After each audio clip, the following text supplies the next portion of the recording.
A meditação é o caminho interno para a paz, para o equilíbrio.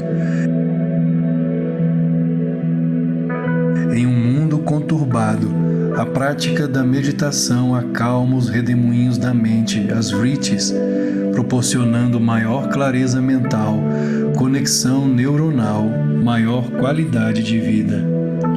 As práticas de meditação, também conhecidas como Raja Yoga, se tornam mais eficazes quando unidas ao Hatha Yoga.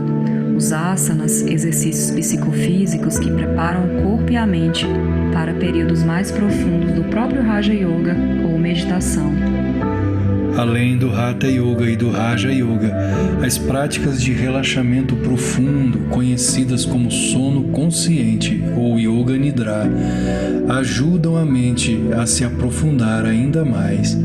Problemas de insônia, ansiedade, estresse, doenças psicossomáticas têm suas causas tratadas na origem, ou seja, no acalmar da mente.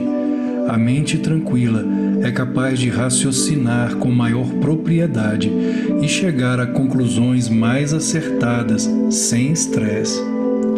Tais técnicas levam o praticante de yoga a alcançar aqueles estados maravilhosos de serenidade e unidade, porque liberam no organismo hormônios ou neurotransmissores relacionados com a paz e a felicidade.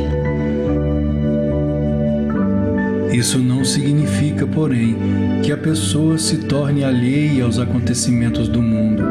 Significa que ela será capaz de agir com maior sabedoria, atenção plena e consciência, sem se deixar envolver ou abalar pelas adversidades inerentes à existência. É quando a mente se acalma, entrando em quietude, niroda, que surgem as grandes ideias, os grandes experimentos científicos, os grandes pensadores e filósofos, os grandes luminares da humanidade, que trazem luz ao mundo, acessando a mente intuitiva, conhecida no yoga como Buddhi, ou Vijnanamaya Kosha, o corpo ou invólucro da intuição. A verdadeira prática do yoga não deve ser apenas uma vez por semana, mas todos os dias, não somente na escola de yoga, mas em casa, consigo mesmo e nos relacionamentos, porque yoga não é somente um conjunto de asanas. Yoga é um estilo de vida, de pensar, de ser, que envolve diferentes dimensões do ser integral, biológico, energético, mental, intuitivo e bem-aventurado, sem esquecer o social.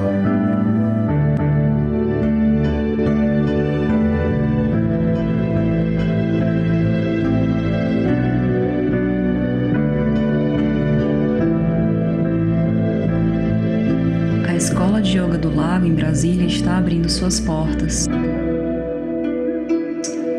Eu, Laís Sá, E eu, Alexandre Campelo, esperamos você para as aulas online e, em breve, no nosso espaço físico, no Lago Norte, em Brasília.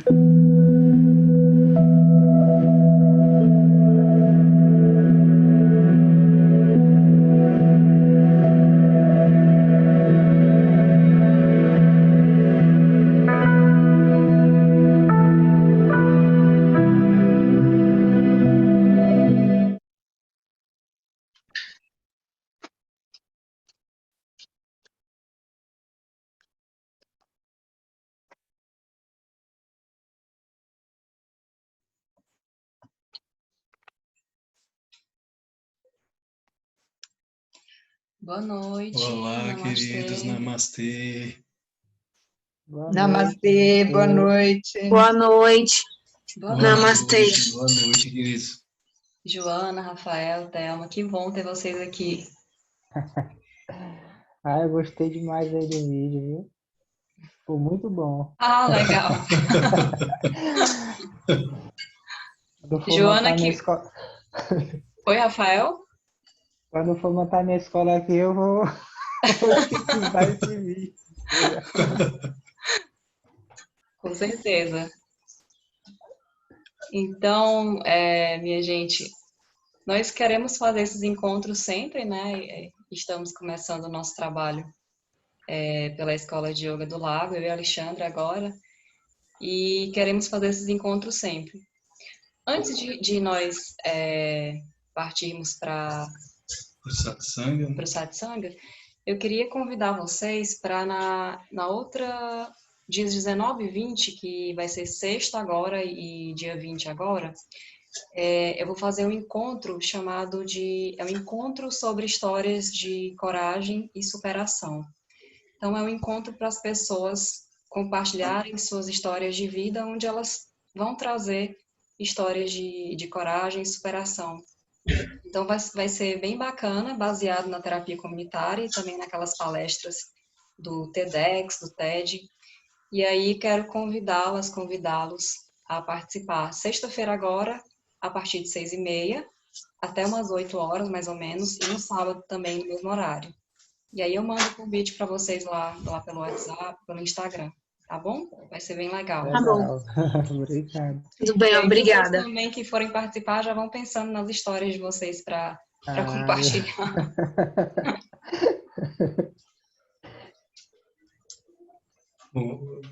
Posso explicar o que é o Satsanga? Pode. O Satsanga é uma prática, né, na Índia. Sat quer dizer verdade, Sanga é a comunidade.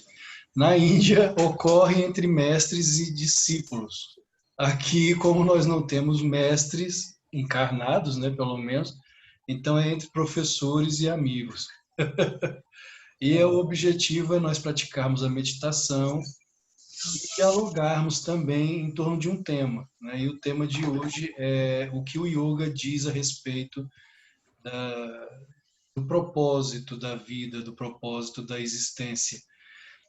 E aí, obviamente, vocês têm a oportunidade de fazer perguntas, né? E nós, como professores do yoga, vamos tentar responder dentro da visão do yoga, o que o yoga pensa a respeito desse tema, né? Qual o propósito da existência? O que nós estamos fazendo aqui? Quem somos? Aquela velha pergunta, né? De onde vim? Quem sou? Para onde vou? O que eu estou fazendo aqui? O que o yoga pode me dizer a respeito disso? Mas antes, a Laís vai conduzir uma pequena meditação, já para entrarmos nessa sintonia e ficarmos conectados com o tema. Bom, então vamos começar fazendo uma pequena prática de meditação. Como eu vou ficar bem pertinho aqui Normalmente eu gosto de ficar perto do microfone, porque eu ponho o som bem baixo para não ficar muito alto para vocês. Então eu vou desativar aqui meu vídeo e vou desativar os áudios de vocês, só para não dar interferência no som que eu vou colocar, tá bom? Sim.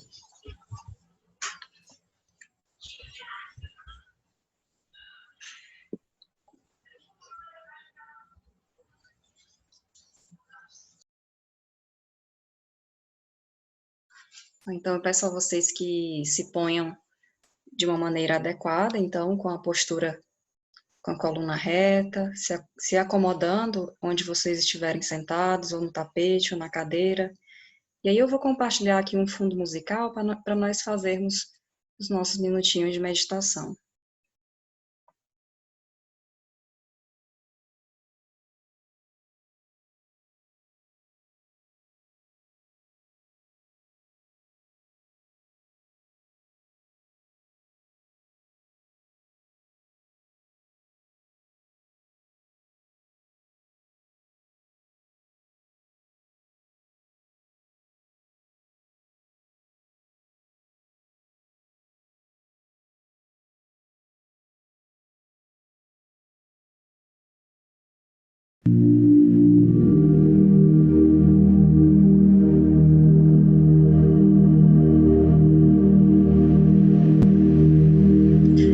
Então, gostaria só que vocês me dissessem se o fundo musical está bom com a minha voz, se está ok.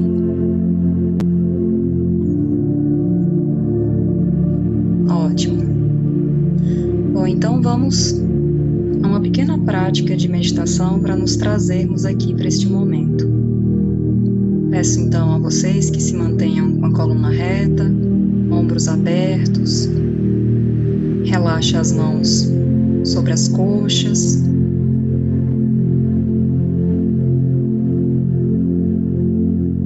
Vamos fazer uma respiração bem profunda. procure se desligar das preocupações do passado ou do futuro. Procure trazer a sua consciência para o momento presente, para o aqui e agora. Faça 3 respirações bem profundas.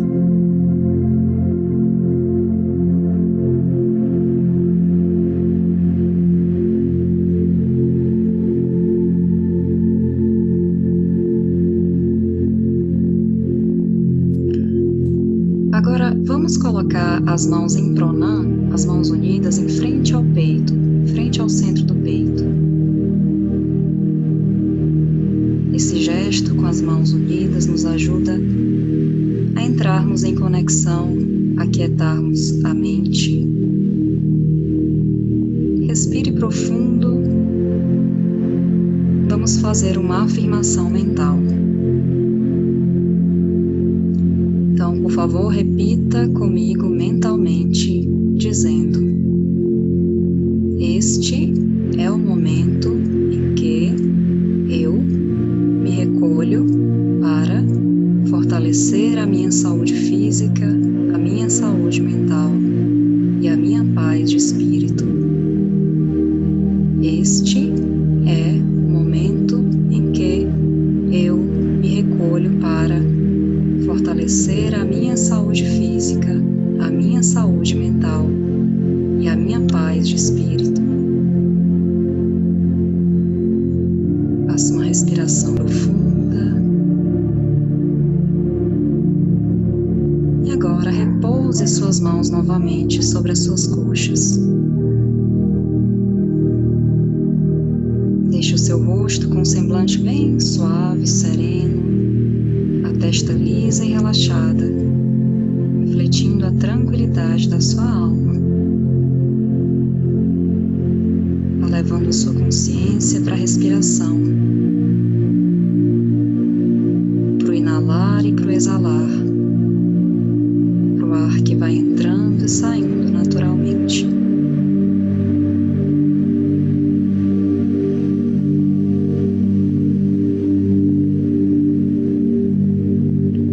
Ao tentarmos nos concentrar na respiração, é natural que venham pensamentos.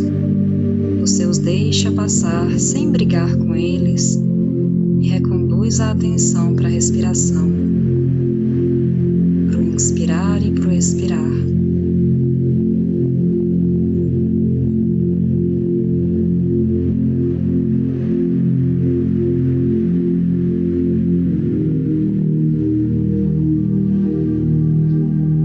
Percebendo a entrada e saída de ar através das narinas.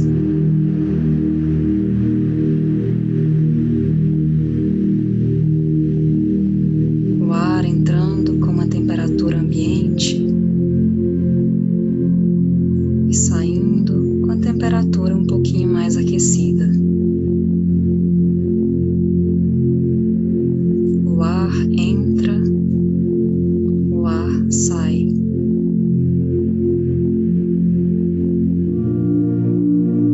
A respiração é o constante ir e vir da vida, o movimento, a fluidez, o inalar e o exalar.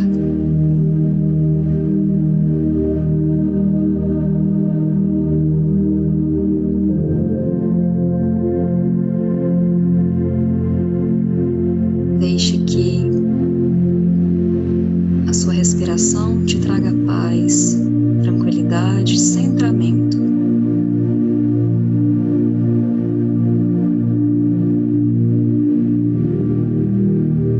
Enquanto você vai respirando consciente, afirme mentalmente: eu amo a minha respiração porque ela é paz.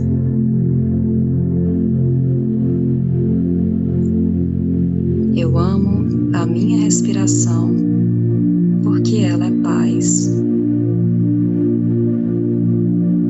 Eu amo a minha respiração porque ela é paz e tranquilidade.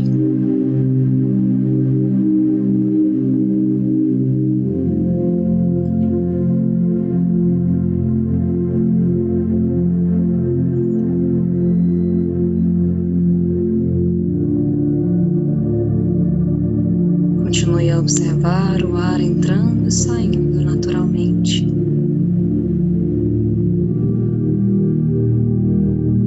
Experimente encostar a ponta da língua lá atrás do céu da boca, lá no palato mole. Mesmo mantendo as pálpebras fechadas, procure levar os olhos a olharem para o ponto médio entre as sobrancelhas. E a respiração continua a fluir naturalmente, o ar entrando e saindo.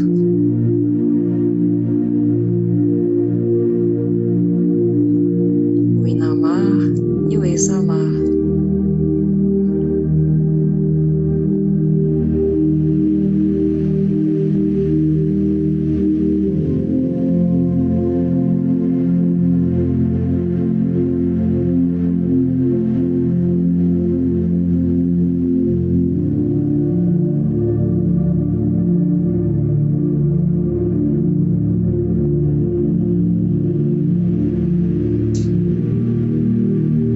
Ao inspirar, repita mentalmente: eu sou.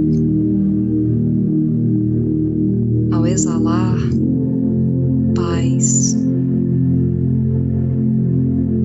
Inalando, eu sou. Ao exalar, paz.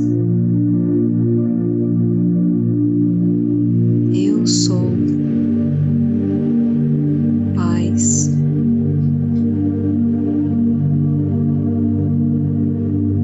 Eu sou paz. Eu sou paz.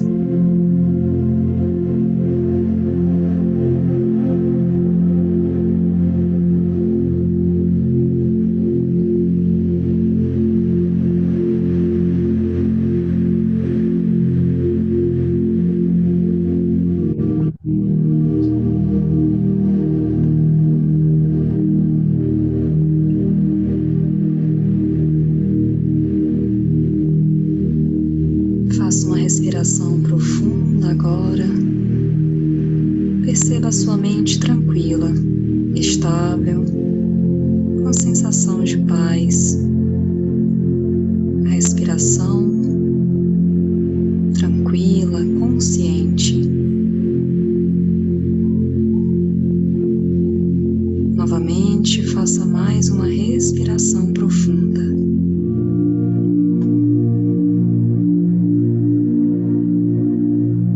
E pouco a pouco vá reunindo as palmas das suas mãos em frente ao peito, palma das mãos unidas.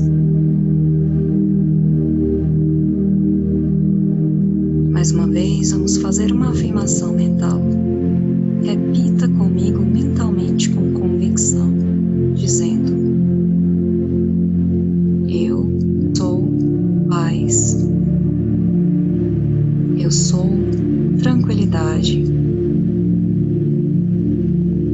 Eu sou paz. Eu sou tranquilidade. Eu não sou problemas. Eu não sou preocupações. Eu não sou o medo do mundo. Eu sou paz. Eu sou luz. Sou paz. Sou luz. Estou ancorado, ancorada na minha paz interior. Eu estou ancorado, ancorada na minha paz interior.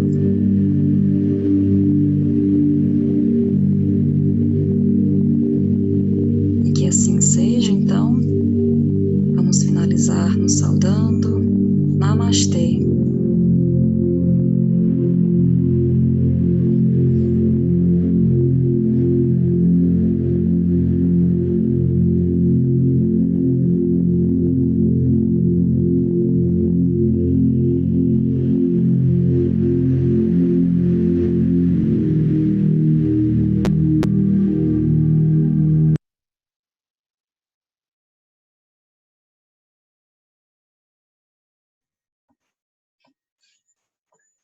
Boa noite, Rosilene, namastê. Boa noite, namastê. Então, retomando, né? Hoje é um satsanga, sat, verdade, sanga, comunidade. Como eu falei no início, os satsangas na Índia ocorre entre mestres e discípulos. Aqui, como nós não temos nenhum mestre, então são professores e amigos que têm o propósito de estabelecermos um diálogo, uma conversa, perguntas e respostas.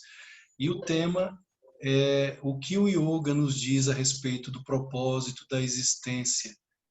É o que nós estamos fazendo aqui, de onde viemos, quem somos, para onde vamos, o que é que o yoga nos diz a esse respeito.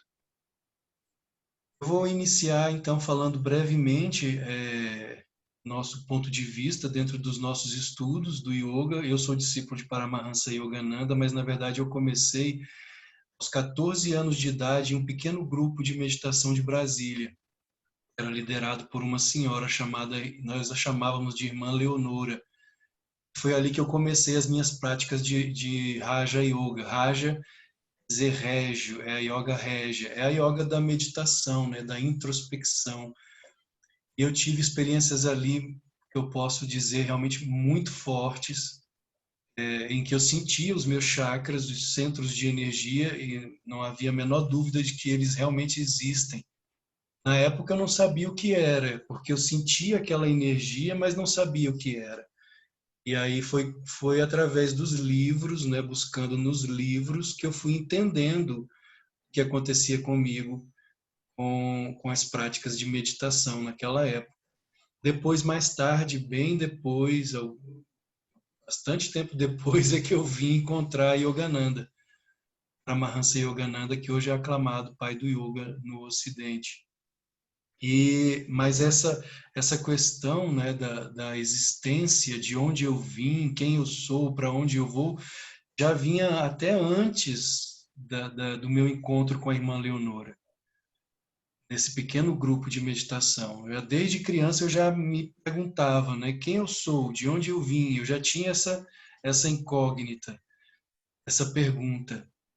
E o yoga foi me trazendo as respostas, foi o caminho, a ferramenta que veio me trazendo as respostas, não só de forma intelectual, porque não é o intelecto que te responde. O intelecto ele é frágil, ele tem um limite, ele tem um determinado alcance que dali ele não vai. Então não é por meio do intelecto que encontramos essa resposta, é por meio dessa conexão, como a Laís fez aqui com vocês, essa meditação, essa breve meditação.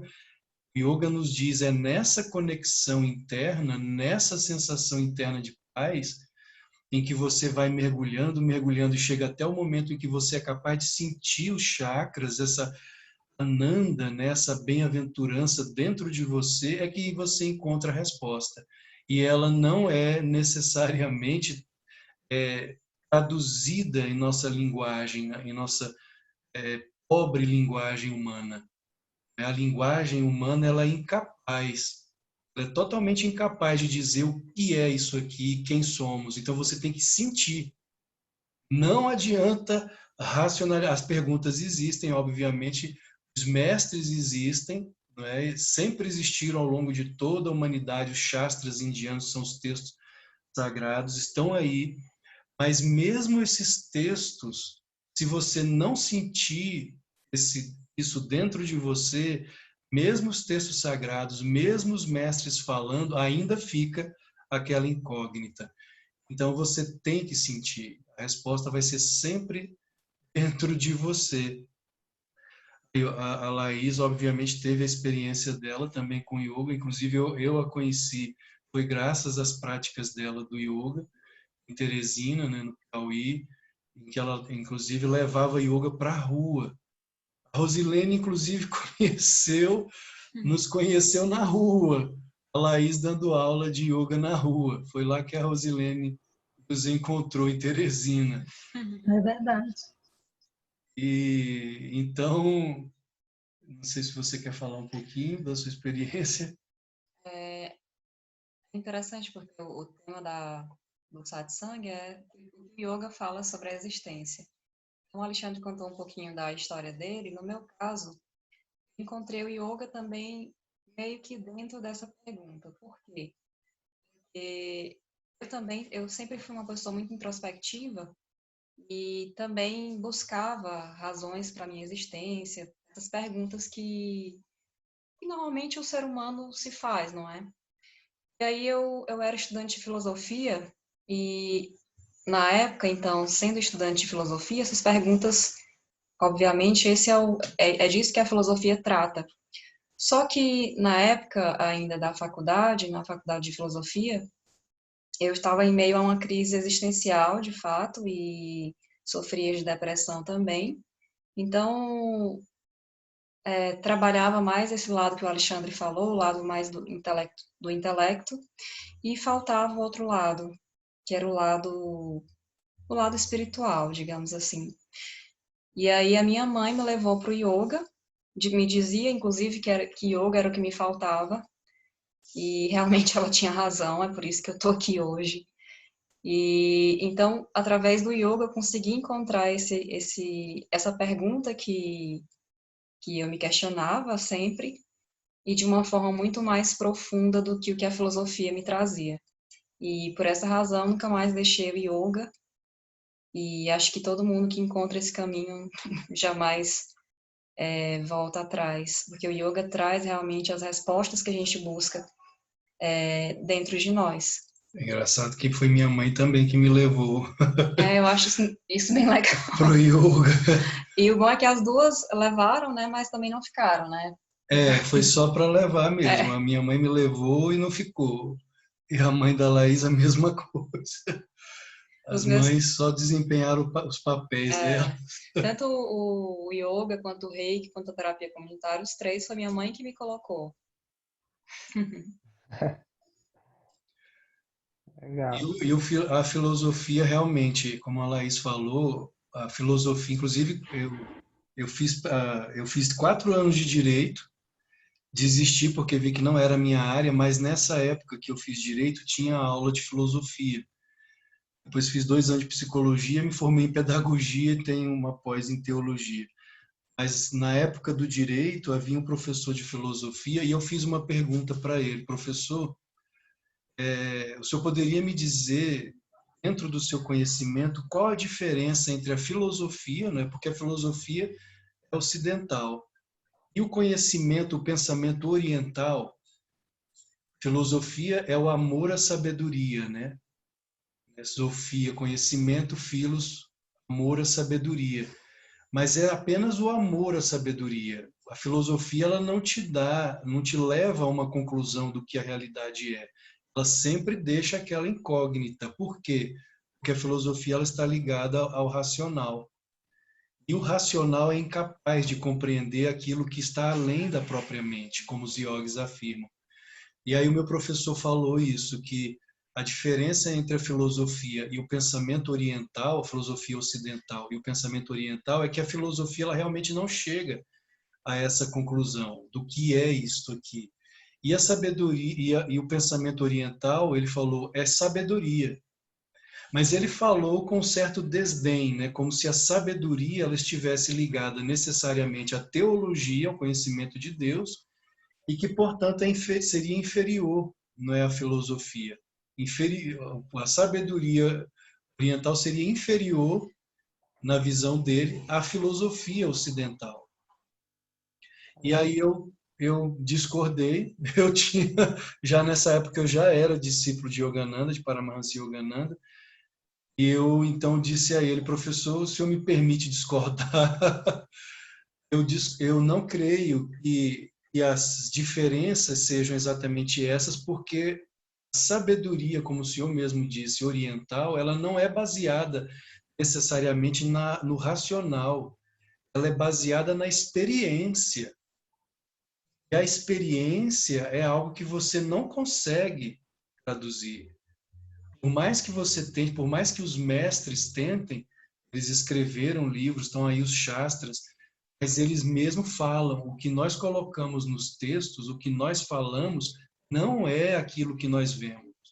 É apenas uma aproximação do que nós vemos. É como o sábio chinês Lao Tse, né, no Tao Te Ching. Ele afirma: o Tao que é dito, o Tao que é falado, já não é mais o Tao. Então, o Tao, ele pode ser tentado, nós podemos tentar falar sobre ele, mas quando a linguagem humana fala sobre o Tao, já perdeu essência, já não é mais aquilo que o sábio o iluminado viu. Então, existe essa diferença entre a filosofia e a sabedoria. A filosofia é o racional tentando compreender a realidade, e a sabedoria é a percepção da realidade por meio da experiência, por meio do êxtase. Essa é a grande diferença. Mas o propósito é o satsanga, então é esse diálogo, senão fica só um monólogo e nós não cumprimos o satsanga. O propósito é que vocês também falem, que vocês coloquem as suas inquietações, as suas perguntas, e nós vamos tentar responder dentro do conhecimento que nós temos, que é sempre limitado, né? O conhecimento ele vai ser sempre limitado, porque nós não somos iluminados, nem eu nem a Laís, somos professores. Boa noite, Boa gente. noite, Joana. Aqui é Joana de Teresina, no Piauí. Eu já tive alguma experiência na escola de yoga, lá na escola de yoga de Teresina, mas não fui aluna lá, mas pratiquei em outro lugar durante 2 meses o yoga. Mas quando tinha algum evento na escola de yoga em Teresina, eu estava lá, muito esporadicamente. E a pergunta que eu gostaria de fazer a vocês agora é realmente sobre o conhecimento oriental. Porque, no meu entendimento, eu não sei no de vocês, a questão do Ocidente e do Oriente tem uma demarcação temporal muito grande. Porque no Oriente parece que o tempo já era muito mais antigo do que é hoje. E eu queria perguntar, se vocês tiverem esse conhecimento, de me responder, por que que o Oriente tem esse arcabouço espiritual, principalmente na Índia, em outros lugares como no Tibete. Realmente, essa região do Oriente é uma região de berço espiritual? Segundo os mestres, sim. Yogananda ele fala muito sobre isso. Ele diz que, na verdade, a Índia, a China, algumas civilizações que, inclusive, já desapareceram, no México, os incas, os astecas, os próprios egípcios, eles são descendentes de povos mais avançados do que o atual. Mas aí, claro, é o que os mestres da Índia falam, não há comprovação arqueológica sobre Atlântida, Lemúria. Então, pelo fato desses povos serem remanescentes desses outros lemurianos e atlantianos, são civilizações que conseguiram trazer para nós ainda, né, esse legado espiritual que vem daqueles outros povos. E de uma riqueza incalculável. Se você pega os Shastras indianos, os Vedas, os Upanishads, os Puranas, os épicos indianos, é de uma riqueza, de uma grandiosidade e de um conhecimento tão vasto, tão profundo, que não existe nada no Ocidente que se equipare.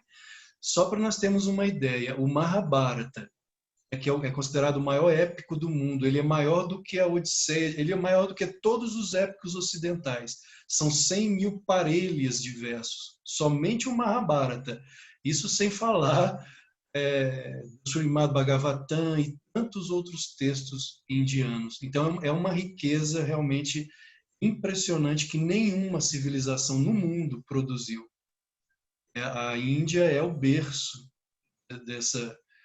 Inclusive, o hinduísmo é considerado a religião máter, né? A religião mãe de onde surgiram todas as outras tradições. O sânscrito, que é a língua védica, é também a língua mais rica que existe na humanidade, é o sânscrito. Apesar de ser considerada uma língua morta, né? Morta eu queria porque não é fazer falada. Eu queria fazer uma outra pergunta. Sim, em se tratando do Mestre Nosso Senhor Jesus, que esteve encarnado há 2021 anos atrás, né? Porque o sistema cronológico é contado a partir da ressurreição de nosso Senhor Jesus. Aham. Qual é a representatividade de Jesus no Oriente? Ele realmente esteve na Índia, em encarnações anteriores? Ou ele realmente, quando era criança, quando estava fugindo do rei Herodes com os pais, para não, né, não acontecer algo trágico, se eles realmente estiveram na região do Oriente, principalmente na região da Índia? Eu quero saber se Nosso Senhor Jesus tem essa visibilidade também grandiosa, apesar de ter pouco tempo de, né, 2000 anos, né, em relação aos anos anteriores, aos milênios anteriores. Qual é a força de Nosso Senhor Jesus Cristo no Oriente? Jesus, ele é visto pelos hindus, né, pelos yogis, como um avatar, uma encarnação divina. Mas não só ele. Na Índia, Jesus é conhecido, sim, mas não tanto quanto aqui no Ocidente. No Japão, por exemplo, ele é muito pouco conhecido. Natal não se comemora no Japão, muito pouco. Só mesmo aquela pequena comunidade cristã. Mas a grande maioria dos japoneses não comemoram o Natal, porque Buda é mais reverenciado, né, no Japão. Na Índia, Krishna, Rama. Então, Jesus não é muito conhecido, mas não é tão reverenciado assim. Ele é um avatar, é considerado um avatar, né? A palavra avatar, o prefixo ava, quer dizer descida, e passar, ou seja, é a passagem ou a descida da divindade na carne. Como nós lemos lá nos primeiros capítulos de João, né? Que o verbo se fez carne e habitou entre os homens. Então, Jesus é o verbo encarnado, é um avatar, mas não é o único. Então, nós vemos a história de Rama. Rama foi um avatar de Ayodhya há 8 milênios. Krishna, quando lemos o Bhagavad Gita, ele afirma no Bhagavad Gita a Arjuna, seu maior discípulo: eu sou o pai deste universo, a mãe, o sustentador. Ele fala como Pratyagatima, né, Krishna, uma encarnação divina. Assim como Jesus afirmou há 2 milênios. Só que Krishna, há 5 milênios, 3.000 anos antes de Jesus, ele já havia afirmado ser uma encarnação divina. Jesus também afirmou ser uma encarnação divina, antes que Abraão fosse eu sou. Então ele afirmou ser uma encarnação divina.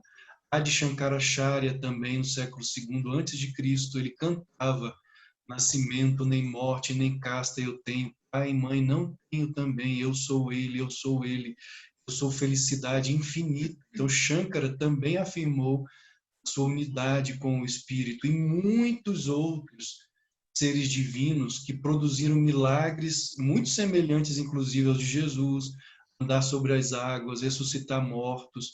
Milarepa, no Tibete, também foi um grande Buda. Buda quer dizer iluminado. Inclusive, ressuscitou fisicamente Milarepa. Então, muitos dos milagres que nós vemos na vida de Jesus existem nas vidas dos grandes iluminados do Oriente. Jesus é uma encarnação divina, é um avatar. Existem estudiosos que afirmam que ele esteve, sim, na Índia, naquele período dos 13 aos 29 anos de idade, que a Bíblia silencia, né, sobre Jesus. A única coisa que a Bíblia fala é que ele crescia em sabedoria diante dos homens, diante de Deus e dos homens. E pronto, não fala mais nada. É um vácuo, né, que existe ali na vida de Jesus, dos 13 aos 29. Existem textos encontrados tanto nos Puranas da Índia, quanto em um texto de um mosteiro budista em Reims, que fala que Jesus esteve lá, e ele era chamado de Santo Issa, o melhor dos filhos dos homens, uma encarnação divina que andou ali pela Índia, pelo Tibete. Existem vários textos, vários estudiosos afirmando isso. O nono Purana, Purana quer dizer antigo, é um texto antigo da Índia, fala de um diálogo do rei Shalivarman com o Santo Issa. E o que o Santo Issa fala a Shalivarman são todas as características de que era Jesus. Ele fala que foi maltratado, o Shalivarman ele vai se aproximando de um local, e ele vê um estrangeiro sobre um monte. e ele é atraído magneticamente por esse estrangeiro, né? E ele então estabelece ali um diálogo com esse estrangeiro. E o estrangeiro fala para ele: eu vim de uma terra distante em que o meu povo me tratou mal, me maltratou fisicamente, não é? E eu então, depois de certo tempo, saí dali e vim para cá. E lá o meu povo me chamava. Isso está no nono Purana da Índia. Lá o meu povo me chamava de filho de Deus. Existem vários textos e vários estudiosos que creem que Jesus andou ali, sim, pela Índia. Não sei se Alexandre, faltou responder alguma pergunta sua. E a Thelma, inclusive, a Thelma esteve lá ela até participou conosco de um workshop sobre Jesus na Índia. Ela também teve algumas experiências lá na Índia com Jesus. Mas fale, Thelma. com relação à primeira pergunta dela, uma das vezes que eu tive em Delhi, eu vou botar o vídeo só para eles verem quem é que está falando, porque não quero atrapalhar, não. Não, você pode aparecer, sem problema. E num dos museus que eu fui em Delhi, eu vi peças, de cidades como Harappa e Mohenjo-daro, foram escavações, né, dessas duas cidades. Tinham objetos com pessoas em posturas de yoga, em posturas de meditação. Isso eu vi no museu em Delhi. Cidades de 6.000, 5.000 anos antes de Cristo, né? Então, significa que realmente lá naquela região da Índia, o Vale do Indo, realmente é o berço, né, de toda essa história do yoga. Pashupati, né? E com relação à segunda pergunta dela, que foi a que você fez a colocação, eu não tenho a menor dúvida de que ele passou por lá. Eu tive algumas experiências bem interessantes. Verdade, a Thelma tem muita coisa para falar sobre isso. É bem interessante. Não sei se eu consegui responder a todas as suas perguntas, Joana. Obrigada. Namastê. Namastê, querida. Não sei se você falou para a Joana, estava ouvindo a Thelma falar, mas que teve um workshop, Joana, sobre esse tema que o Alexandre ministrou, a Thelma estava presente também, Jesus na Índia. Não sei se você comentou, estava ouvindo vocês falarem, mas estava... Sim, esse workshop de vez em quando nós estamos realizando ele. A Thelma foi nossa convidada especial, porque ela trouxe coisas bastante interessantes sobre Jesus na Índia. Alguém gostaria de fazer mais algum comentário, alguma pergunta? Fique à vontade. Rafael. Tá, tenho só um comentário, né? Essa questão de que essa sabedoria, ela não tem como a gente aprender ela de forma racional, realmente, né? Eu concluí a leitura do livro lá do Yogananda, né? Autobiografia de um Yogi, né? E ele mesmo chega, né, a falar o próprio, se eu não me engano, o Yukteswar, né? Uhum. Falar que não tem como, né? Tem uma hora que não tem como explicar, né? É mais uma experiência mesmo, né? Então, essa angústia, nossa, ela não tem fim, né? Não tem como enquanto a gente não tiver essa experiência, né, mesmo íntima. É olhar para dentro, é praticar a meditação, e à medida que a sua mente vai adentrando, vai mergulhando, você vai encontrando esse paraíso portátil, como o próprio Yogananda dizia. Um paraíso portátil mesmo, porque é dentro de você. Mas isso nós só alcançamos com a meditação, com a prática diária da meditação. Então você vai carregar essa paz interna, essa alegria interna, aonde você for. É portátil com você. Aí as angústias acabam, não é? Ou então minoram. Elas talvez não acabem totalmente, mas com certeza, à medida que você vai mergulhando, quando você é capaz de sentir os chakras, esses vórtices de energia dentro de você é algo que não tem como descrever. E hoje eu não posso dizer que eu tenho alguma dúvida da existência de Deus, né? Eu não tenho, porque não tem, as palavras são frágeis, elas são pobres, elas não podem dizer. Só você passando por essa experiência para você saber o que isso significa. Alexandre pode falar, falar, falar, falar, a Laís pode falar, falar, falar, mas se você não tiver experiência, não adianta. Então você tem que sentir, você tem que buscar. E aí está a ferramenta, é o yoga. Por isso que dizem que yoga é ciência experimental, né? Exatamente. Experimental. Como Yogananda Verdade. também dizia, meditação científica. É, yoga é experiência mesmo, né? Totalmente, experiência. A Rosilene levantou a mão. Você quer falar, Rose?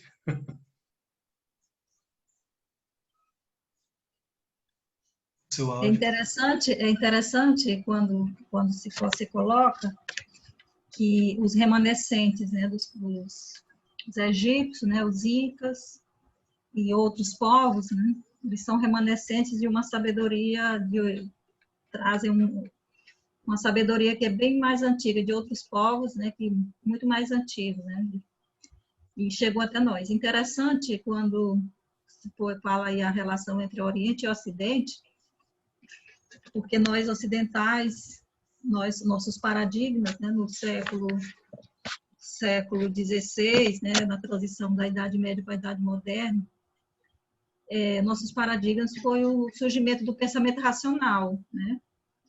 E o pensamento racional que deu origem à ciência, à emergência do capitalismo, que serviu de base para o Ocidente como um todo, né? Mergulhou nessa lógica, né? E a religião, ela foi muito afetada, né, por isso, né? Uma religião que eu acho que vieram mais alguns, veio mais a parte esotérica com X, né? Práticas, rituais, liturgias, sem entender muito o fundamento delas, né? Isso repercute demais, né? Porque terminam não se sabendo as origens, né? A religião ela foi relegada a algo mais mitológico, algo sem muita credibilidade diante da ciência, né?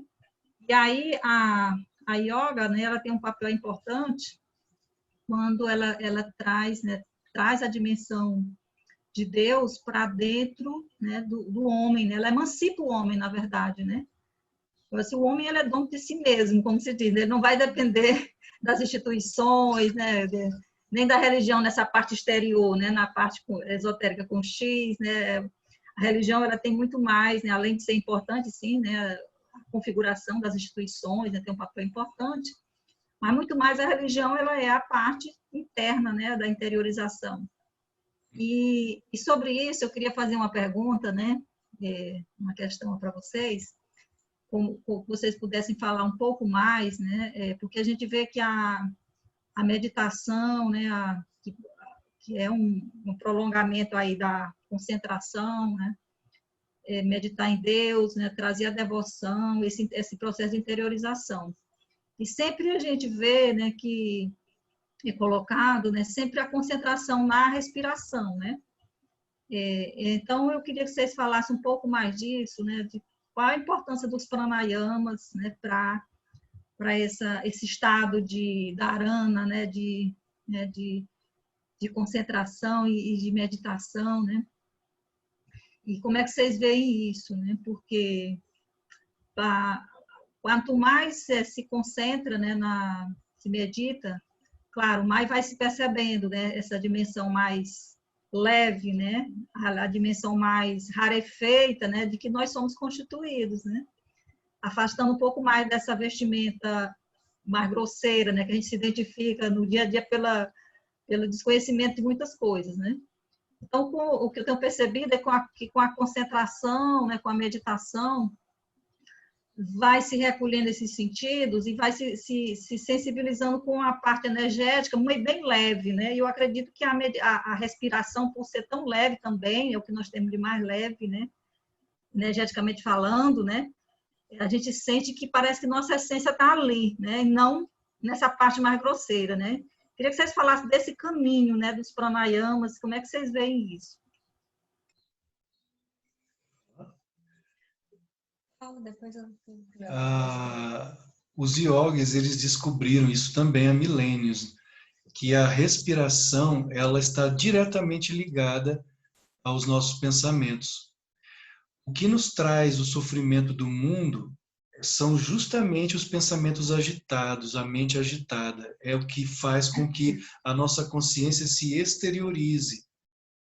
Os sentidos se exteriorizam, a consciência se exterioriza por meio dos sentidos, então você se apega às coisas do mundo e sofre. Com a diminuição da respiração por meio do pranayama, o que é o pranayama? O pranayama é o controle do prana, da energia vital, por meio do controle da respiração. Eles descobriram que quanto mais lento você respira e de forma mais profunda, respiração profunda, mais lenta, a mente também vai se acalmando. As vítreas vão se acalmando. E nesse acalmar das vítreas, dos redemoinhos da mente, você entra no estado mais profundo de paz, de niroda, de quietude, em que a consciência, o que acontece com ela? Em vez dela se exteriorizar, ela se interioriza. Ela entra nesse paraíso interno, na vihara de Deus, no templo, como a própria Bíblia afirma. Então não sabeis que sois o templo de Deus e que o Espírito de Deus habita em vós? Sois o templo do Altíssimo. E vemos isso também lá no Gênesis, em que Deus soprou nas narinas de Adão. Adão não era um homem só, eram todos os homens. Eva eram todas as mulheres que surgiram naquela época. Então, Deus soprou na narina de Adão e ele teve vida, o sopro da vida.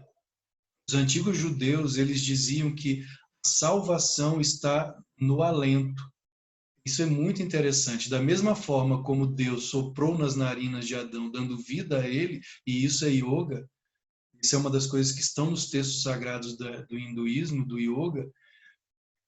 Quando você consegue controlar a respiração, você controla o prana, a energia vital. E você então alcança moksha, libertação.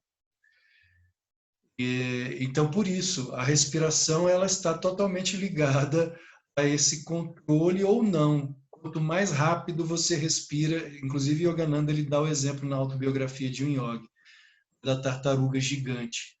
Ela respira 4 vezes por minuto. Tartaruga gigante, 4 vezes por minuto. E ela vive mais de 100 anos, 150 anos. Não sei se vocês já tiveram a oportunidade de ver a tartaruga gigante. Esse tamanho assim, eu já vi de perto. Ela vive 150 anos ou mais, porque ela respira pouco, bem pouco. Já o macaquinho, né, o macaco, ele respira rápido, 32 vezes por minuto. Ele respira muito rápido, ele vive pouco. O ser humano comum, né, normal, ele respira cerca de 16 vezes por minuto. Muito também. Então, se você aprende a controlar a respiração, além de você oxigenar mais o cérebro, você leva mais oxigênio para o cérebro, você está energizando as células cerebrais e, consequentemente, todo o seu corpo, a prática do pranayama, você, obviamente, tem mais tranquilidade, mais dharana, mais concentração, para tudo que você faz no dia a dia e, consequentemente, também mais saúde.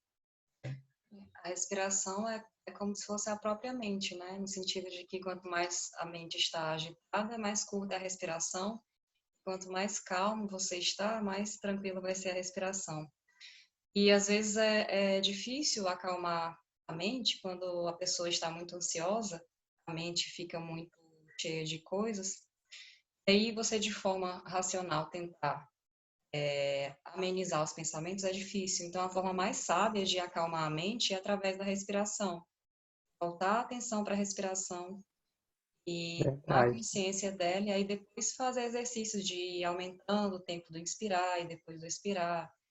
Isso naturalmente vai fazendo com que fiquemos mais calmos. É interessante porque é uma coisa simples, né, que devia ser ensinado para nós desde cedo. E isso também traria o que a Rosilene colocou da questão da emancipação do ser humano que o yoga provoca, né? Uma coisa simples que a gente na vida adulta esquece, sofre para depois, com a graça de Deus, encontrar o yoga e reaprender. Inclusive no Hatha, né? Cada asana deve ser praticado com a consciência da respiração. Não só na meditação e no Yoga Nidra, mas nos asanas do Hatha Yoga também. Acho que o Rafael ia falar alguma coisa. Sobre a respiração, realmente, quanto mais a gente tenta, né, controlar os pensamentos de forma racional, mais eles se rebelam, né? A respiração é algo bem simples, de que ajuda muito. Por meio do racional você não vai conseguir nunca controlar. Então a respiração está aí para isso. Você para, coloca atenção na respiração profunda. E aí o pranayama, só observando o inalar e o exalar. Quando você inala, sou, e ao exalar, sou, Inclusive, é tão interessante que não é só no yoga, né? Os cristãos também têm. Muitos dos católicos não sabem disso. Mas o cristianismo exicasta, o cristianismo contemplativo, tem pranayama. Mara, nata, mara. Só muda o mantra. Enquanto para os yogis é Soham, para os cristãos Mara, nata, que significa vem, Senhor. E você vai ficar só observando o inalar e o exalar. É uma prática tão simples, mas extremamente poderosa se você praticar todos os dias. Você vai começar a observar ao longo dos anos de prática que você está realmente se tornando uma pessoa mais concentrada, mais serena, mais cheia de paz. Não é? Isso não é da noite para o dia. Não é em alguns meses de prática, mas ao longo dos anos, praticando todos os dias. Banar, banar, banjai, como dizia Lahiri Mahashai. Fazendo um dia feito. Mais uma pergunta vem em mente aqui para vocês. É sobre Yogananda, né, que você disse que é discípulo. Pelo que eu estudei, que eu li um pouco sobre ele, eu não li como o Rafael leu, né, a biografia de um yogi, mas está na minha lista de espera para poder ler. Mas o que eu já dei uma olhada, ele veio do Oriente para implantar os seus conhecimentos aqui no Ocidente, como se fosse uma espécie de missão, não sei, na América do Norte, né? Que ele foi para a América do Norte, foi para os Estados Unidos. Uhum. E de lá ele foi muito novo para lá, né? E disseminou no Ocidente. Como vocês dizem, que ele é o pai do yoga no Ocidente. Uhum. E eu li também que quando ele era criança, um outro mestre, né? Antes ele tinha falado que ele ia ser realmente quem ele realmente foi, né? E ele muito novo, né? Como deu algumas palestras e tudo. Eu queria saber se além dele existe outro yogi no Ocidente com essa visibilidade que o Yogananda teve.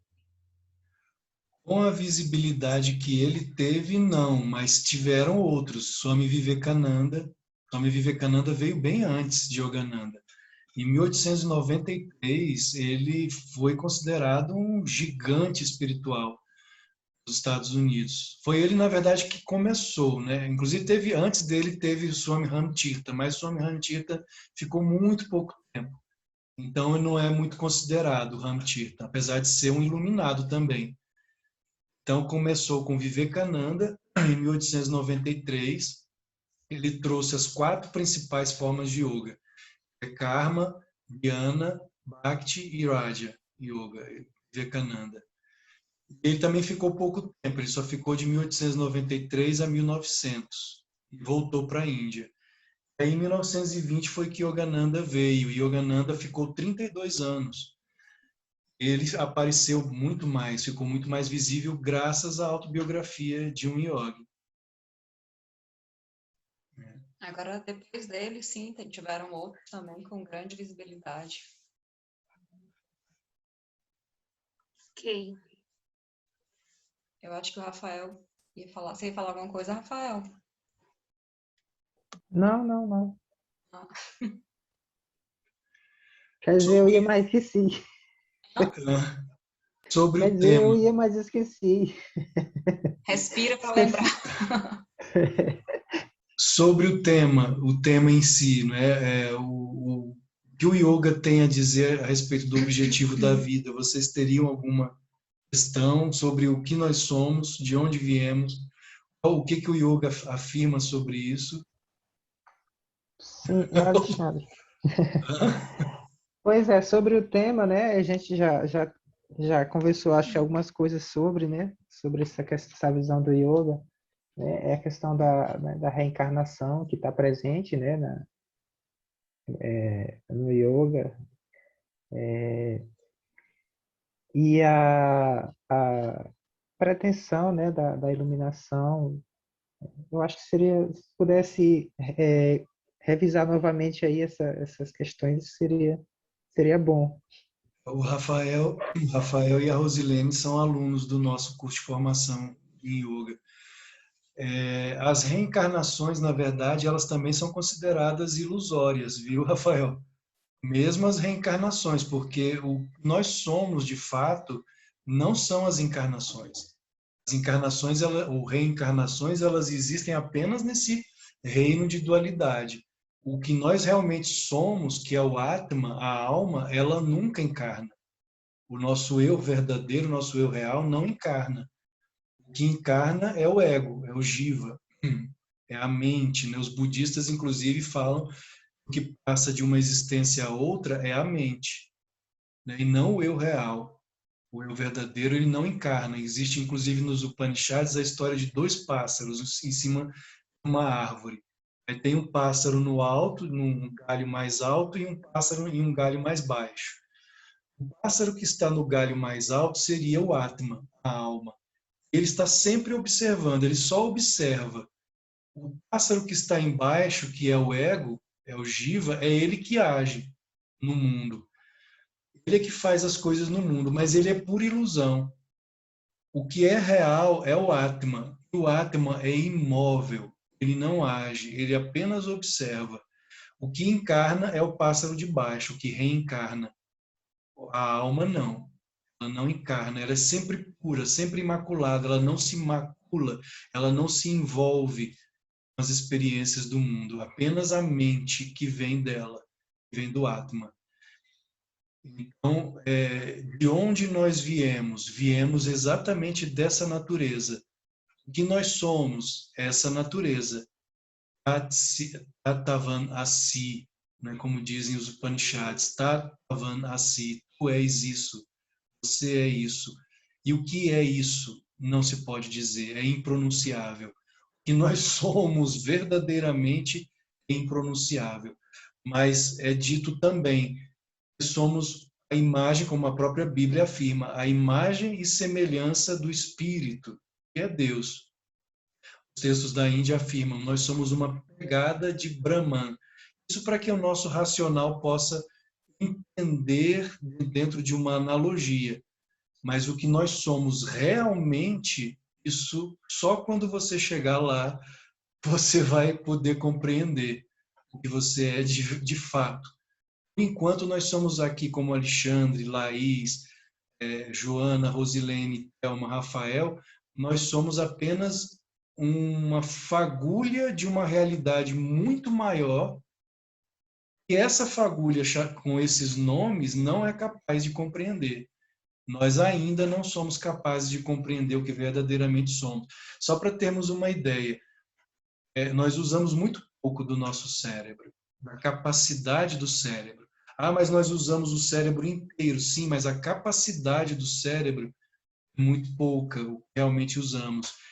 Em questão tanto de inteligência, de quociente de QI, né, que é quociente de inteligência, quanto de QE, quociente emocional, e outras formas de inteligência. Nós usamos muito pouco. Exemplo, o Buda, por exemplo, né, certa vez ele foi atacado por um asura, um demônio. Ele disse ao demônio, você não é um demônio, mas um ser divino e eu o amo. Ou seja, o quociente emocional do Buda, a compaixão do Buda é algo incompreensível para a grande maioria de nós. Nós não, Jesus na cruz, Pai, perdoa-os porque não sabem o que fazem.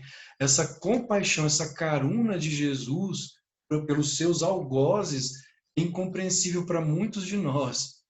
Então ele tinha um quociente emocional que vai muito além dos assassinos, por exemplo. Matam friamente, sem empatia, sem amor ao próximo. E, obviamente, a inteligência também. Então, nós usamos muito pouco da nossa capacidade mental, da nossa capacidade espiritual, e além de usarmos pouco da nossa capacidade em todas as dimensões que nós pertencemos, que nós estamos, nós não fazemos ideia do que nós somos de fato como Atma. O que é Atma? Você não tem como explicar o que é o Atma. Porque o Atma já é o próprio Deus também. Isso você não compreende, o racional não compreende. E é isso. É por aí.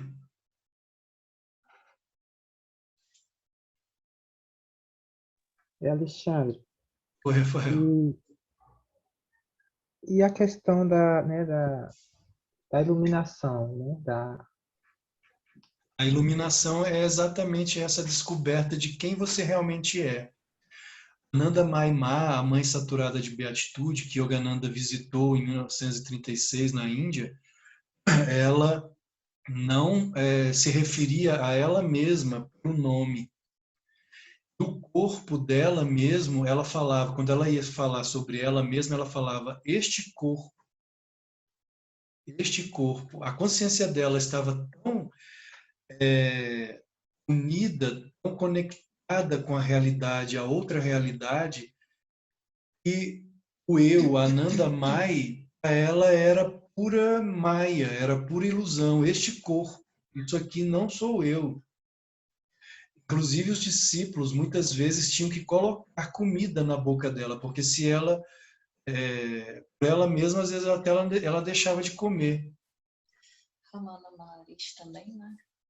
O Ramana também, o Ramana Maharshi também.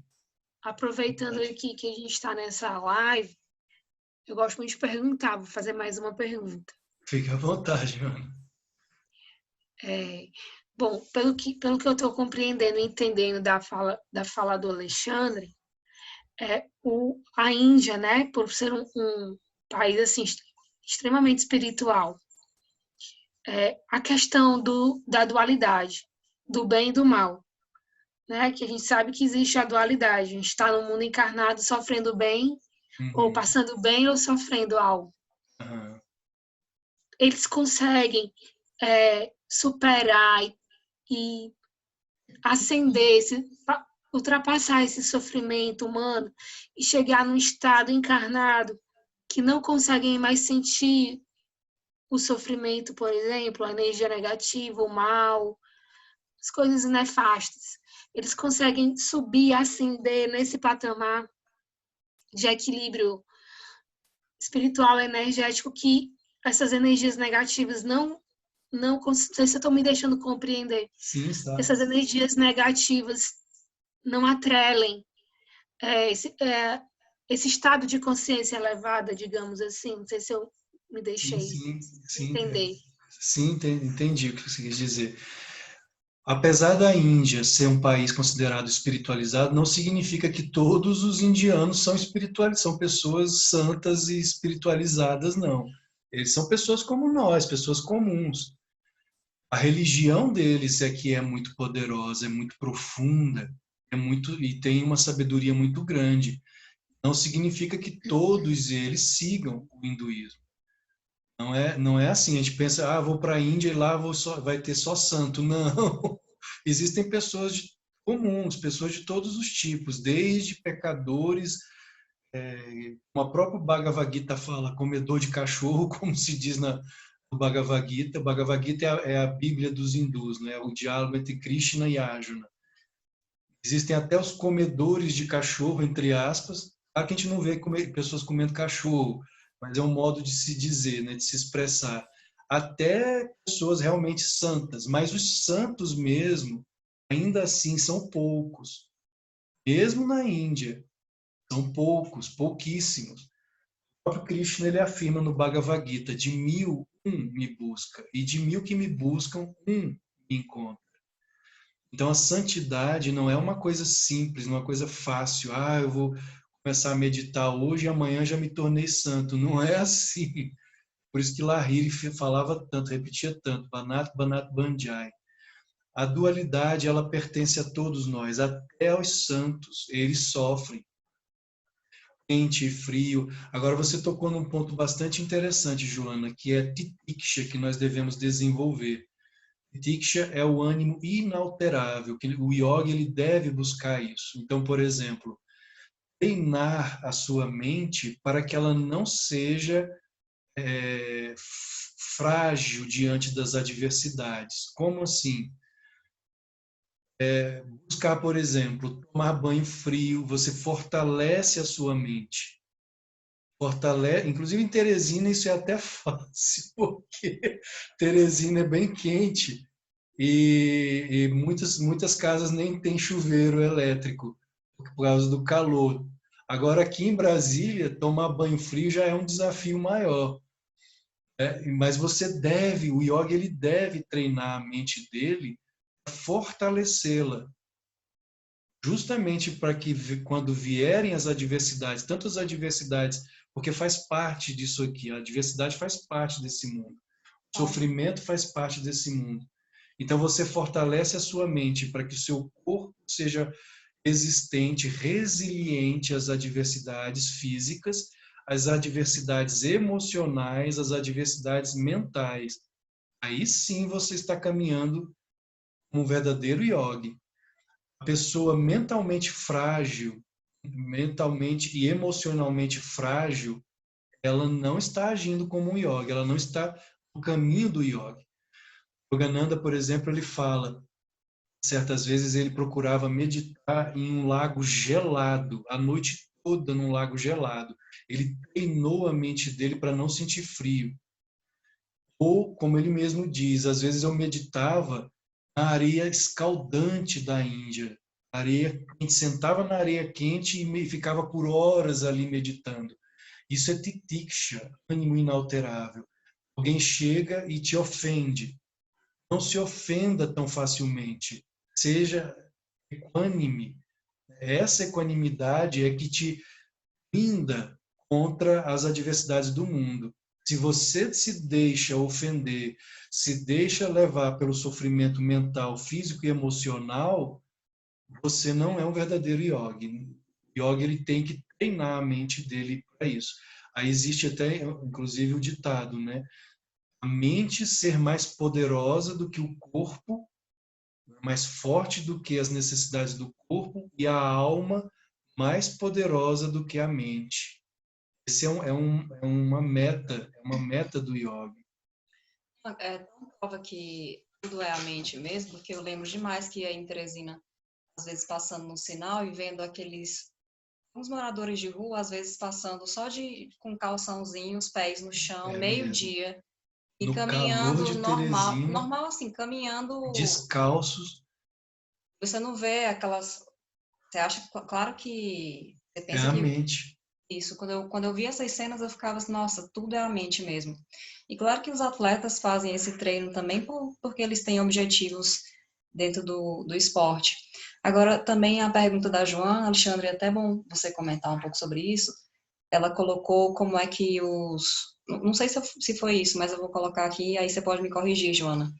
Como é que os iluminados veem essa questão da dualidade, se eles sofrem também? Aí eu lembrei também que os iluminados também, eles carregam o karma da humanidade também, por isso sofrem, mas como uma forma também até o mal, até essa questão da doença, da dor, vem também como uma forma de elevar ainda mais a consciência para Deus, né? Então, mesmo a dualidade, quando a pessoa busca a Deus, mesmo a dualidade vai fazer, tudo é Deus, né, na verdade, mas mesmo as adversidades vêm para fortalecer o yogi, o santo, em busca da meta, né, que é Deus.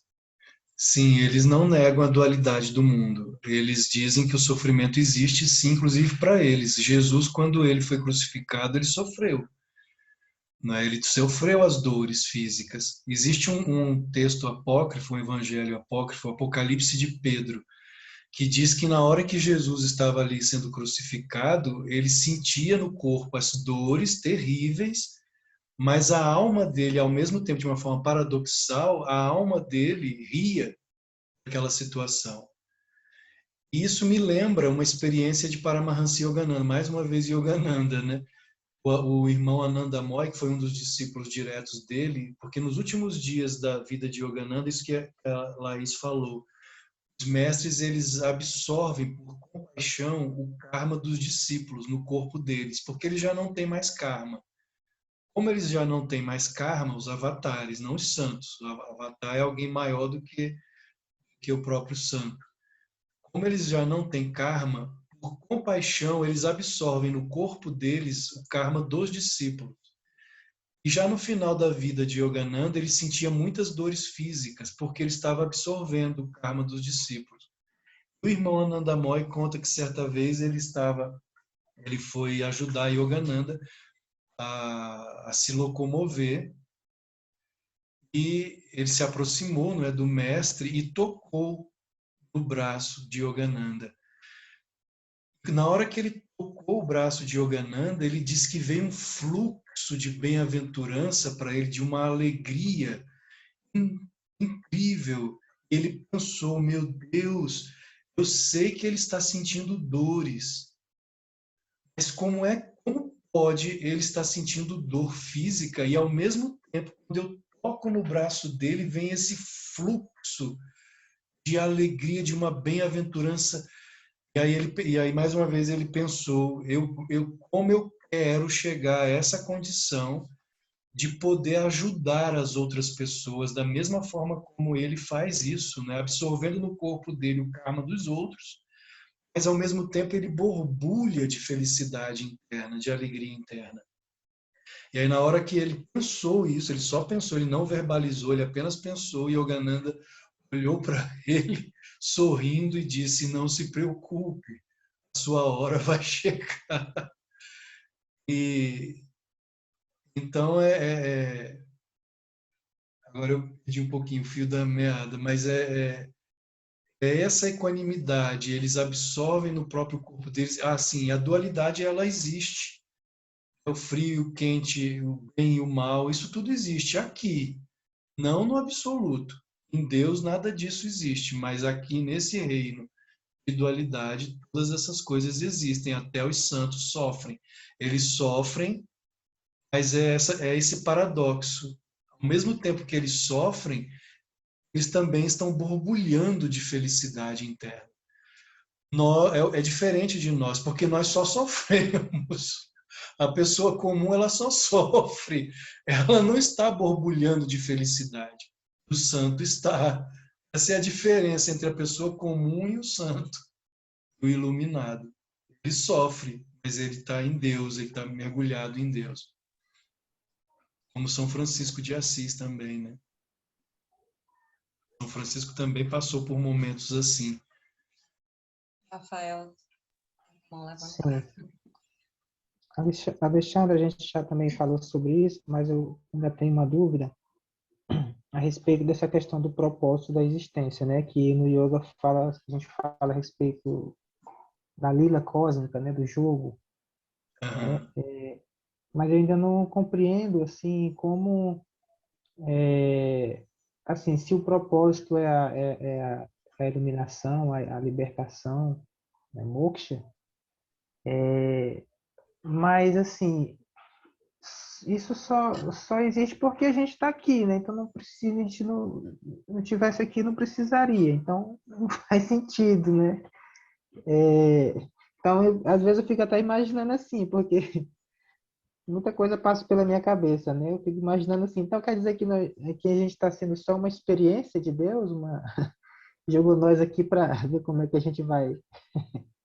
Nós, Como de é que a gente vai. certa forma, pode Como é terminar. que nós vamos né? Quem vai conseguir escapar? Um filme cósmico. De certa forma, como dizem os textos sagrados da Índia, nós somos ele aqui. De certa forma, sim e não também. O que é a lila? Oi? O que é a lila cósmica? O que significa lila? Lembra? O jogo. Jogo ou diversão, Isso, né? isso. Então, do ponto de vista dos textos da Índia, dos mestres, isso aqui, por incrível que pareça, mas isso não pode ser, porque existe tanto sofrimento, mas é diversão. Por incrível que pareça, nós estamos em uma diversão cósmica. Imagine uma criança, eu sempre gosto dessa analogia, de uma criança, não é, com seu pai e sua mãe num dia de praia, brincando na praia, fazendo castelos de areia na praia, feliz, né, com os pais. E ela, então, nessa construção dos seus castelinhos de areia, ela, num determinado momento, ela se imagina como um rei ou uma rainha ali naquele castelo. Daqui a pouco ela já não é mais nobre, não é mais nem rei nem rainha, passa a ser súdito, daqui a pouco passa a ser soldado, daqui a pouco passa a ser alguém que trabalha na cozinha do palácio, daqui a pouco já não é mais palácio, ela já vai para outro tipo de brincadeira, e o dia vai passando, amanhã vai passando, ela vai inventando brincadeiras e brincadeiras, e ela entra mentalmente de tal forma nas suas brincadeiras que ela esquece quem ela é, esquece que ela está ali com o pai e a mãe em uma manhã feliz de praia, ela passa a viver aquelas brincadeiras, ela passa a crer que ela é aquilo ali, que ela é uma hora o soldado, uma hora ela é rei, uma hora é rainha, uma hora é príncipe, uma hora é princesa, etc. Ela esquece que ela é, até que a mãe vem e fala: meu filho, está na hora de voltarmos para casa. Né? Com isso que a mãe fala isso, ela acorda da brincadeira e volta feliz para casa. Então, tudo, na verdade, o que nós chamamos de lila cósmica, é um sonho. Existe, inclusive, uma história de Narada. Narada foi o grande discípulo de Krishna. E, certa vez, Narada, ele chegou para Krishna e disse assim a Krishna: Krishna, eu só sei o que é felicidade. Eu não sei mais o que é Maya. O que é Maya? O que é ilusão? Eu não sei o que é isso. Você poderia me mostrar o que é a Maya? Aí Krishna fala para ele: Narada, busque, por favor, um copo de água para mim, um pouco de água. Aí Narada vai até um rio buscar água para Krishna. Nisso que Narada vai até o rio buscar água, ele se encontra com uma moça muito bela, que estava ali também buscando água, e Narada se apaixona pela moça. E ele esquece completamente de Krishna, esquece do copo de água, já nem lembrava mais de Krishna, se apaixona de tal forma que se enamora da moça, e ali mesmo estabelece um namoro com ela, daqui a pouco já estava na casa dos pais da moça, se apresentou para os pais da moça, pediu a mão da moça em casamento, o pai gostou muito dele, porque era uma pessoa espiritualizada e tal, e acabou casando Narada com aquela moça bela. E Narada esqueceu de Krishna, não lembrava mais de Krishna.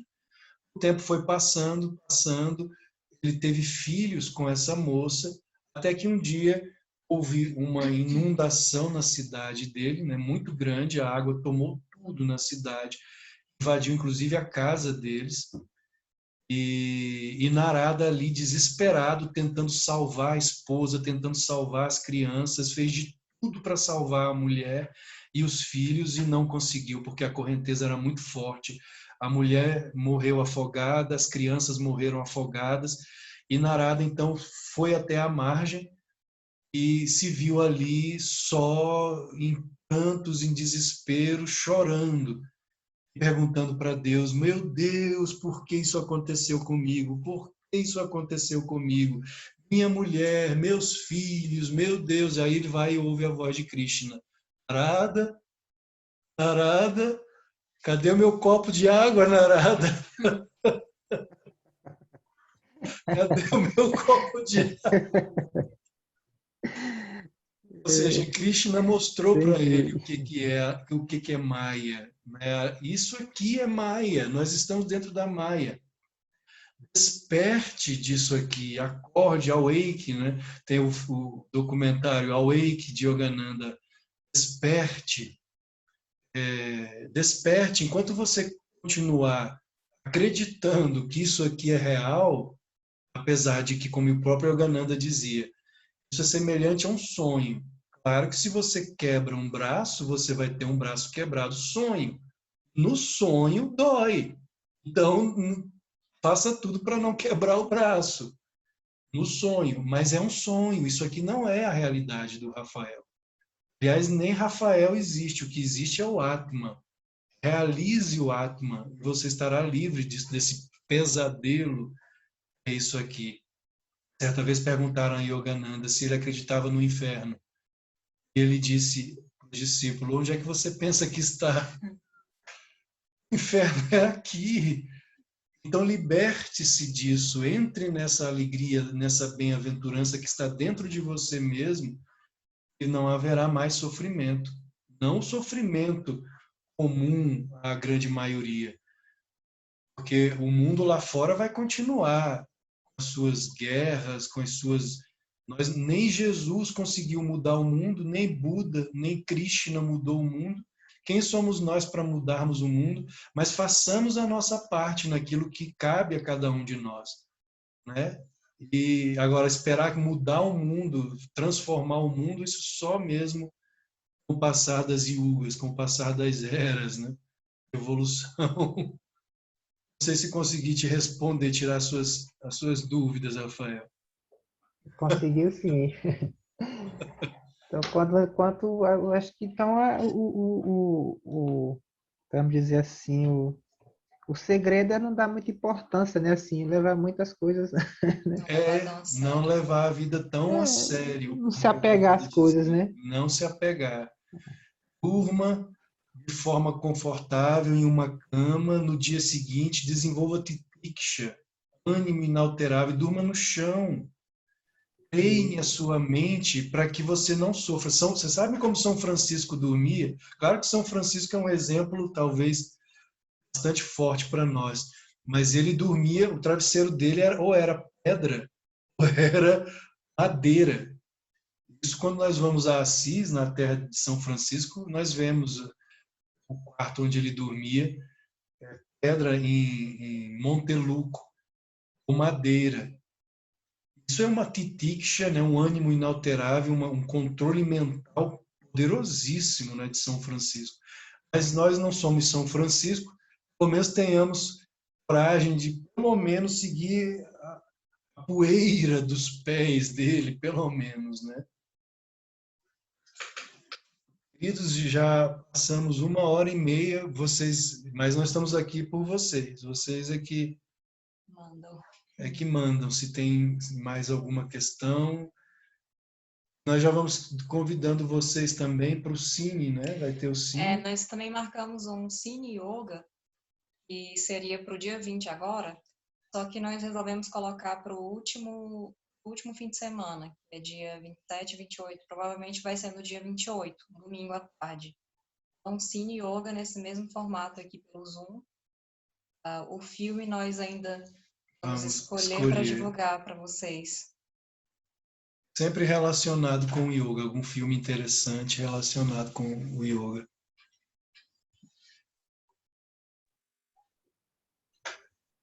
Mais alguma questão? Vocês... Eu não, tudo já está esclarecido.